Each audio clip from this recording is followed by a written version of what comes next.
Lettre aux Éphésiens. Introduction. La lettre aux chrétiens d'Éphèse est sans doute écrite pour plusieurs communautés d'Asie mineure, la Turquie actuelle.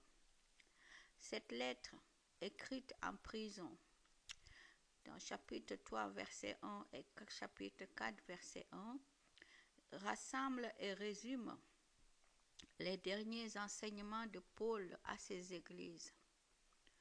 Elle est destinée à des chrétiens qui ne sont pas d'origine religieuse juive. L'idée la plus importante de la lettre aux Éphésiens est celle du projet de Dieu.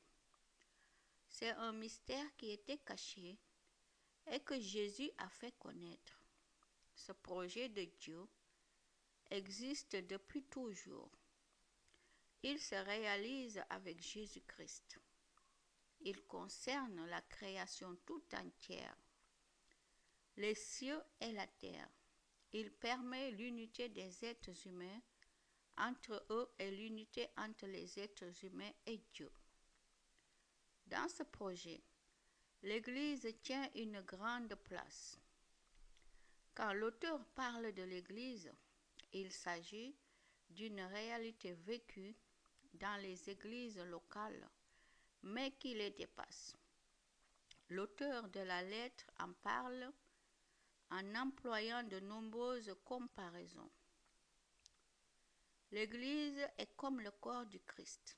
Ce corps grandit sans cesse. Elle est comme une maison construite à partir du Christ. Les chrétiens continuent à la construire. Elle est unie au Christ d'une façon aussi mystérieuse qu'une femme à son mari. Dans les chapitres 1 à 3, l'auteur insiste sur l'unité rendue possible parce que Jésus a donné sa vie sur la croix. Les chrétiens d'origine non juive forment un seul peuple avec ceux d'origine juive. Ils reçoivent de Dieu les mêmes bienfaits. Le Christ a détruit le mur de la haine et rapproché ceux qui étaient séparés.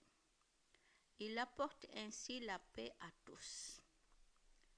Dans les chapitres 4 à 6, l'auteur appelle les chrétiens à garder la foi, l'unité et la paix que Dieu leur donne.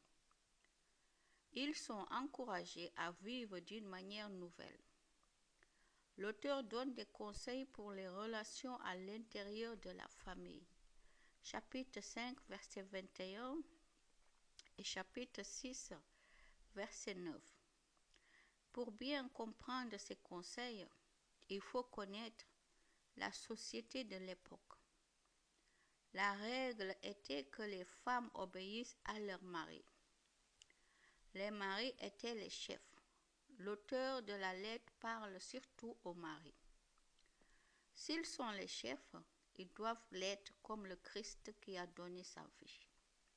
C'est tout à fait nouveau de dire aux maris d'aimer ainsi leurs femmes. Chapitre 5, versets 25 à 33. C'est aussi tout à fait nouveau pour l'époque de dire aux maîtres qu'ils ont un maître dans les cieux. Chapitre 6, verset 9. Amen, gloire à Jésus.